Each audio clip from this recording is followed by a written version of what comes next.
Kuya Curly, napansin ko dito sa building nyo, punong-puno na mga stones. Para ba mga kristal? Paano ka ba nahilig sa ganyan?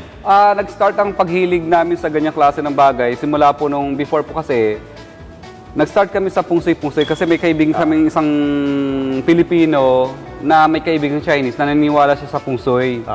Sabi ko, ba't hindi kaya natin subukan? Bumili lang muna kami ng tag 10,000 ng mga pungsoy, art. Tapos may placement siya, binabasa ko yung kay Martes Allen, kay Lilian Tu na mga books, every year yon.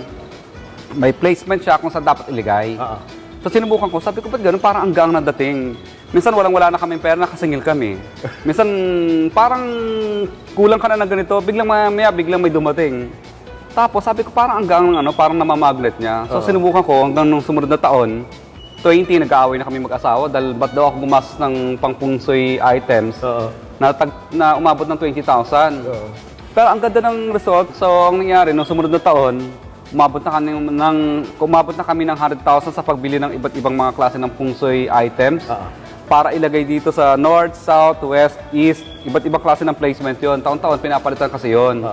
Napansin namin, sandali, parang kakaiba talaga eh. Parang may hatak talaga na parang ang gaang ng dating. Pero sa kabila ng lahat ng yun, ang faith pa namin kay Lord, hindi naman talaga nawala. Kasi sabi nila, pungsoy is science. So sabi ko, wala namang masamang maniwala sa swerte, wala namang mawawala sa'yo, mababawasan ka lang ng kapirasong pera. Tapos nang tumagal-tagal, umabot na kami ng milyon sa pagbili ng iba't ibang art ng pungsoy. Milyon na? Ngayon, nagtaka ako. Sabi ko, the more na gumagas kami sa pungsoy, ba't parang ganda ng pasok ulit? Sabi ko, sandali lang. Di, ang ginawa ko, nag-research ako sa pungsoy ng China. Nagkaroon ako ng kaibigan na Chinese dito sa may Ongpin. So sabi ko, saan nakakabili ng ganitong klase ng mga bagay? Pero gusto kong malalaki na, para malalaking swerte ang dumating. Sabi ko. Pagkatapos sabi niya, naku, mahal yan. Sige, okay lang. Try ko lang. Kasi ang katwiran ko, yung painting nga ng pagkamamahal, nabibili natin para maging art sa mga wall natin. Tapos isang tao lang na pwedeng magnakaw nun ang kayang magbuhat. Samantalang ito, magkakaroon na ako ng art.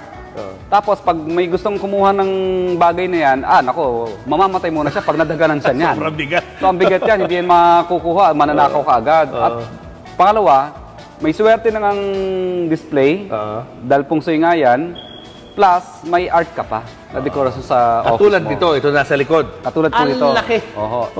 Ito po, pinaship ko po yan from China mula doon sa isang kaibigan ko po rin na nagka-curvings talaga, si Jay. Kay Jay po yan. Yan po ay jade art po. Ang jade kasi, akala natin green lang yung jade. Pero ang jade po, iba-iba rin po ang kulay niya. May classification din po siya mula sa iba't ibang kulay. Ang pinakamahal lang talaga na jade, kaya nasanay tayo na ang kulay ng jade ay green.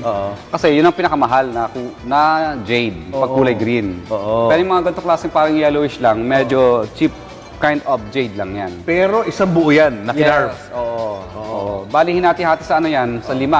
1, 2, 3, 4, 5. 6 pa nga. Kasi nga, hindi kayang buhatin yan ng, mababasag siya lalo. Kaya pinutol-putol. At ikot dito na tayo. lang